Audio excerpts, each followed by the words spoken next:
Acute rupture of an atherosclerotic plaque in a coronary artery triggers clot formation, resulting in sudden partial or complete occlusion of the vessel lumen. Myocardium supplied by such an occluded artery will become acutely ischemic or necrotic. Pathologically, persistent complete occlusion of a coronary artery may ultimately result in infarction of the entire thickness of the region of myocardium it supplies. In contrast with partial occlusion, ischemia is primarily focused on the subendocardial region of the affected myocardial wall, and if infarction develops in this situation, it tends to be localized to the subendocardium. Patients presenting acutely unwell secondary to compromised myocardial blood supply are said to be suffering from an acute coronary syndrome. Based on clinical findings, ECG abnormalities and blood test analysis, acute coronary syndromes can be divided into three categories: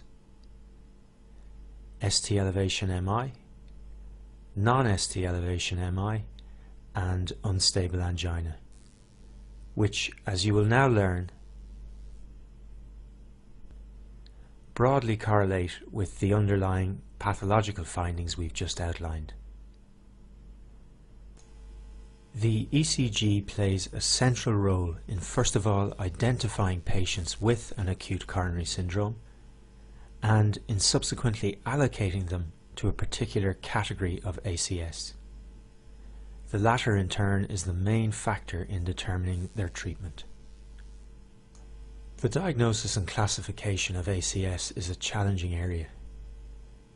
Remember, we are essentially trying to make a histological diagnosis, myocardial ischemia or necrosis, using a combination of patient history, blood markers, and surface electrical recordings, the ECG, all of which have major limitations.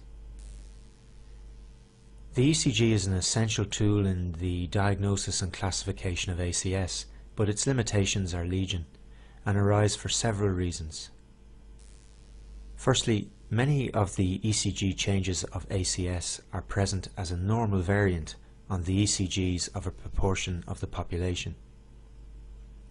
Secondly, many of the ECG changes of ACS are not specific and are seen in a variety of conditions unrelated to coronary artery thrombosis. Also, the standard 12-lead ECG has a poor view of several anatomical regions of the heart. It is possible for an initial ECG to appear completely normal in a person suffering an acute MI. And finally, ECG changes may persist following resolution of an ACS. While this generally has no consequences for the patient, it makes the interpretation of ECGs at subsequent presentations difficult. For these and other reasons, the ECG is always interpreted in clinical context, and when available, old ECGs should always be reviewed. Experience is king in this area, but you have to start somewhere, and the following videos give you a description of the ECG changes of acute coronary syndrome.